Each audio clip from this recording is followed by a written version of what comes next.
মধ্যপ্রাচ্যের চলমান উত্তেজনার মধ্যে ইরানের ইসলামিক রেভলিউশনারি গার্ড কর্পসের মুখপাত্র আলী মোহাম্মদ নাইনি বলেছেন, দেশটির বাহিনী বর্তমান গতিতে ৬ মাস ধরে যুক্তরাষ্ট্র ও ইসরায়েলের বিরুদ্ধে তীব্র যুদ্ধ লড়তে পারবে।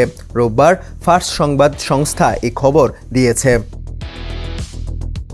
মোহাম্মদ আলী নাইনি আরও বলেন, ইরান এখন পর্যন্ত প্রথম এবং দ্বিতীয় প্রজন্মের ক্ষেপণাস্ত্র ব্যবহার করেছে, তবে আগামী দিনে উন্নত এবং কম ব্যবহৃত দূরপাল্লার ক্ষেপণাস্ত্র ব্যবহার করবে।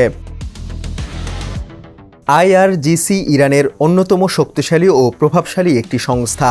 সামরিক ও গোয়েন্দা কর্মকাণ্ডের পাশাপাশি রাজনীতি, শিক্ষা ও অর্থনীতিতেও এই বাহিনীর ব্যাপক প্রভাব রয়েছে। গত ২৮ ফেব্রুয়ারি ইরানের স্থানীয় সময় সকাল ৯:৩০টার দিকে যুক্তরাষ্ট্র ও ইসরায়েল যৌথ হামলা শুরু করে।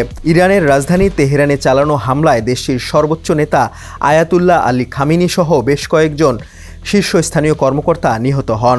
এরপর থেকে ইসরায়েলে পাল্টা হামলা শুরু করে ইরান। একই সঙ্গে মধ্যপ্রাচ্যের বিভিন্ন দেশের মার্কিন ঘাঁটিসহ বিভিন্ন স্থানে হামলা চালিয়ে যাচ্ছে ইরানের বিপ্লবী গার্ড বাহিনী। ডেস্ক রিপোর্ট, সমকাল।